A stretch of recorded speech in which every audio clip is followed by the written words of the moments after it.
Ever wanted to drop those graphics settings and get some real high FPS for competitive plays?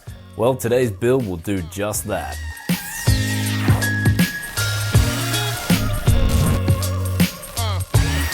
This video was brought to you by skins.cash. Start getting instant cash now for your Csgo, Dota 2 or even Team Fortress skins. All you have to do is head over to the website, drop in your Steam trade URL, which requires a secure Valve login too, so it's completely safe, and then you can start getting instant money for your skins today.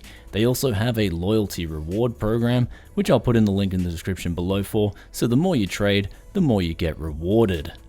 Welcome back guys, and today with the 7600K, although it has no IPC gains, it is arguably still the best CPU out there for gaming besides the 7700K, so clocking this thing to 4.8 GHz and playing games in 30 degrees ambient heat was no problems. But what parts did I exactly use for this build? Let's take a look.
Now before we hit the benchmarks, I will say if you want some higher graphics settings in this build, then you can always just drop the GTX 1060 and go with a GTX 1070 or a GTX 1080. Though a lot of the times competitive gamers tell me that they have no desire for ultra or even high settings. So going with something like low or medium settings will stress the CPU heavily, and as a consequence, you won't need such a powerful GPU.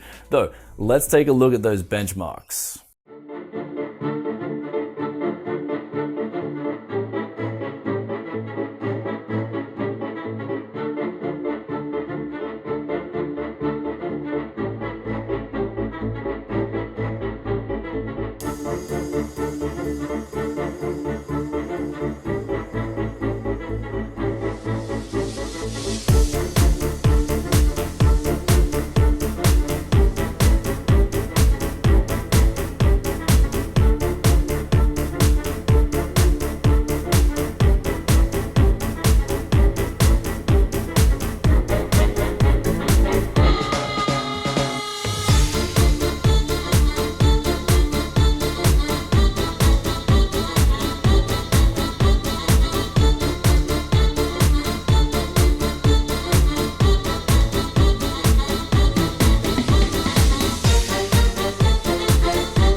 So there it is, the results of this beastly man of a beastly rig clocked to really high speeds. It was handling all those competitive titles at 1080p like an absolute boss. Csgo hit at one stage 550 FPS, and also Overwatch getting near the cap. Dota 2, same story. Battlefield 1 was seeing some real high FPS too, so not only does this make a really smooth experience, but it also draws the frames as fast as possible to give those competitive gamers that edge that they so need to get one up on their opponents. As for the temps, they were pretty well controlled, and even though it's summer here at the moment, none of the parts dropped out or anything like that and remained well within their means. Also, for some of the parts in this build, like the memory for example, it's RGB, it looks fancy and all that, but it isn't the best price performance. So I will put some extra links in the description below if you guys want to get better price performance. But as for the memory, it is 3 GHz on the X and B profiles there, and it does have that RGB lighting, which does make it look pretty sexy, though you will need additional cables which do splice off the 12-volt fan header there.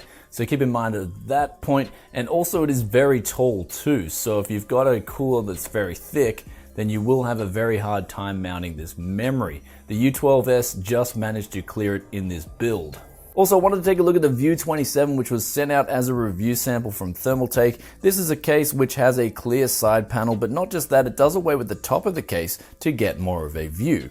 Hence the name of the case. Building was very straightforward and easy, and also the bottom off enclosure made it so that your power supply will remain hidden at all times, and behind that, the enclosure, there is room for 2 3.5-inch hard disk drives and also an additional slot for an SSD in the middle of the case at the back there. Cable management is also pretty straightforward and easy so that you will have no problems tying off cables. And also I will say that although the top is not there to support fans or a radiator, it did make the final part of the build that much easier, especially when it came to plugging in the CPU 8-pin and also the U12S fan headers. Inside the main compartment you have support for 3 2.5-inch hard drives, and there is also the ability to mount your graphics card vertically, though that is an optional kit and you will need the riser cable in order to mount your GPU vertically. At the front of the case there is room for 3 120mm fans, though you can't mount a 360mm rad there, and there's only support for one 120mm rad on the rear, or 120 or 240mm rad on the front and the inside. And you can also install an additional fan down the bottom too. So overall, it is a pretty solid case, though there are a few drawbacks to the View 27. Mainly the backplate for plugging in the GPU cables seem to get in the way, and also bigger coolers